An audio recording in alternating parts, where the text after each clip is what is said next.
अस्सलाम वालेकुम। प्रोग्राम सहाफ़ी में मतीउल्लाह जान। बात बढ़ती जा रही है, दर्द बढ़ता गया जू जू दवा की। सुप्रीम कोर्ट में आज एक बार फिर जजेस के बीच इख्तलाफात खुल के सामने आ गए हैं। नया बेंच तश्कील दे दिया गया है। जस्टिस मुनीब को ख़त लिखने और उनका ख़त मंजरेआम पे आने के बाद बेंच से हटा दिया गया है और अब बेंच में बलोचिस्तान से 3 मुअज़्ज़ज़ जजेस शामिल हैं, बशमूल चीफ जस्टिस काजी फ़ाइज़ ईसा। और मामला है 63A का।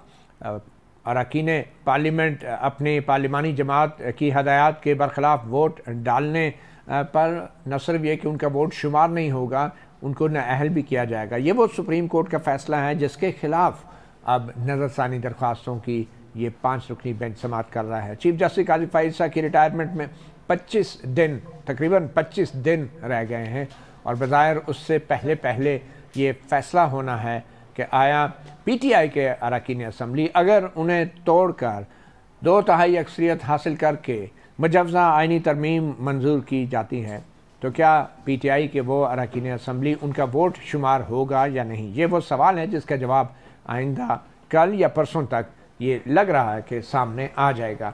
इन्हीं तमाम मामलात पे और मुल्क की अमूमी सियासी सूरत हाल के ऊपर बात करने के लिए हमें आज सहाफ़ी प्रोग्राम में ज्वाइन किया है। इस्लामाबाद स्टूडियोज़ में हमारे साथ मौजूद हैं एडवोकेट शोएब शाहीन, PTI से इनका ताल्लुक़ है, और अख्तियार वली ख़ान हुकूमती तर्जुमान हैं, मुस्लिम लीग नून के रहनुमा, और कराची से हमें ज्वाइन कर रहे हैं सैयद नासिर हुसैन शाह, पाकिस्तान पीपल्स पार्टी की हुकूमत में वज़ीर तवानाई और मनसूबाबंदी, और हमें ज्वाइन किया है अशतर औसाफ एडवोकेट जो साबिक़ अटॉर्नी जनरल फॉर पाकिस्तान है। अशतर औसाफ साहब, आपसे ही गुफ्तगू का आगाज़ करेंगे।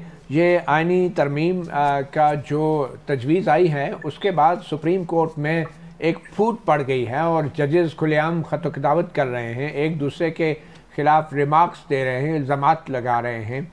तो ये आइनी तरमीम होगी या नहीं होगी, मगर जो नुकसान सुप्रीम कोर्ट को इस आइनी तरमीम की बेवक्त की रागनी से पहुँचा है, क्या उस नुकसान की कभी तलाफ़ी हो सकेगी? देखिए, ये जो चिट्ठी लिखने का रवाज है ये एक बहुत खतरनाक अमल है और ये शुरू हुआ कुछ ही अर्सा पहले। जी, काजी फ़ाइज़ ने शुरू किया था। जी, उन्होंने किया, और ये एक ऐसा काम है जो कि इसी तरह ही जिस तरह आप मैं कहूँगा तलाशम जिससे पैदा हो गया, फिर खत का जवाब, फिर जवाब और ये सब चीजें होते हैं। याद रखिए, आपका जो है ना ज़ाब्ता इखलाक जजेस का, उसमें ये चीजें लिखी हुई हैं कि आप अपने ख्यालात का इजहार अपनी जजमेंट के साथ करते हैं, आप अपने ख्यालात का इजहार पब्लिकली नहीं करते, और ख़ास तौर पे जो ऐसे मामलात हों जो कि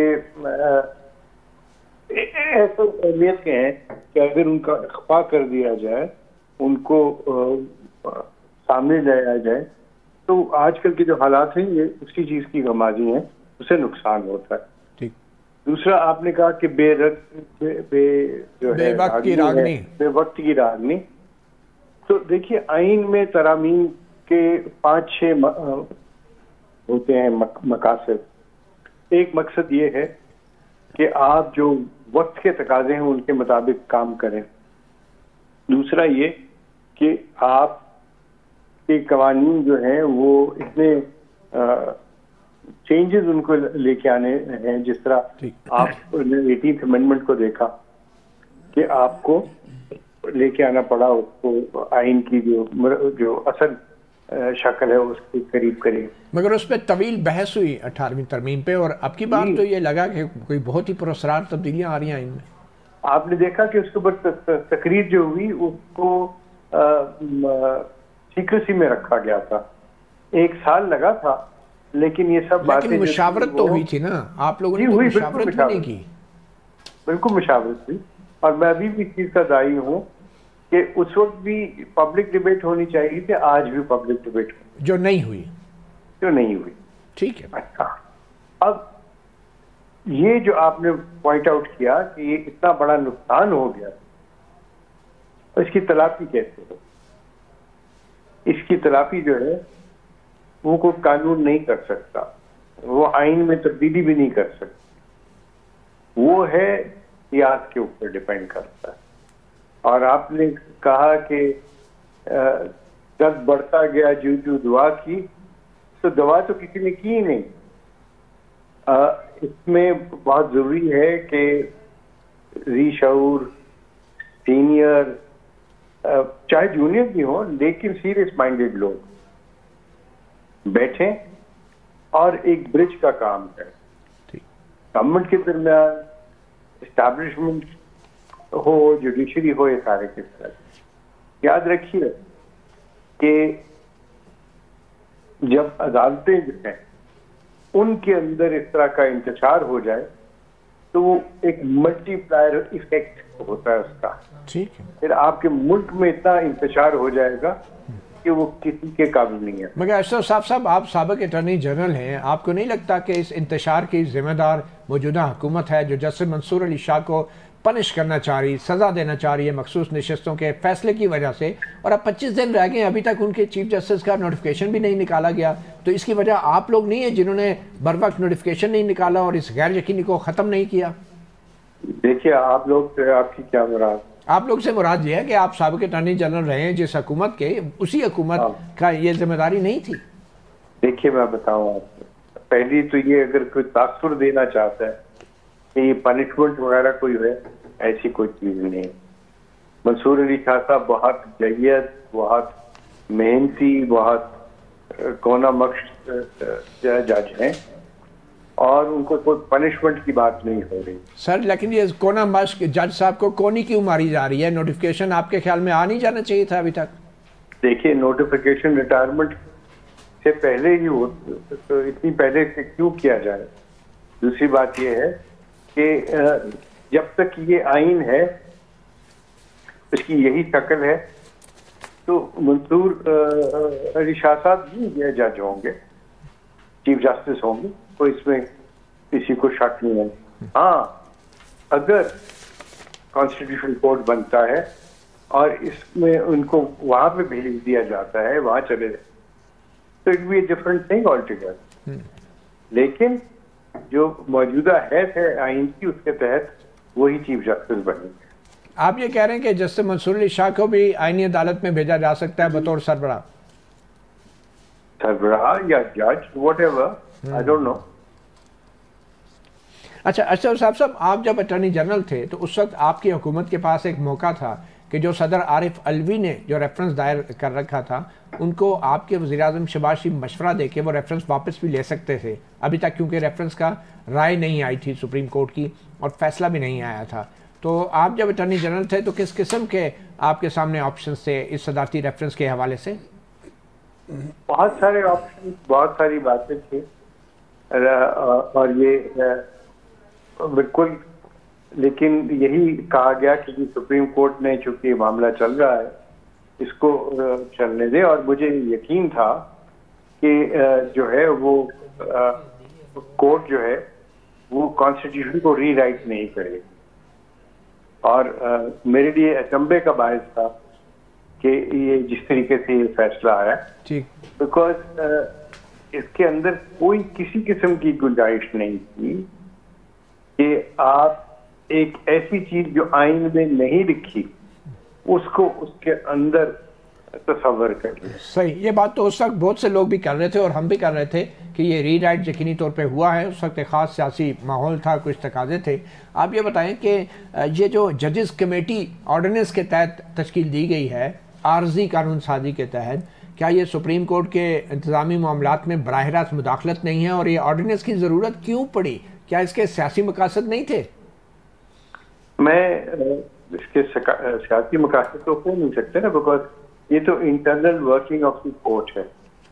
पहले आपने सुना, देखा और पढ़ा कि एक जज साहब ने कहा कि चीफ जस्टिस जो है मतलकल अनान है। तो अब भी बना दिया आपने ऑर्डिनेंस के तहत? और नहीं, सुन ले, मतलकल अनान है और मास्टर ऑफ रोस्टर है, ठीक।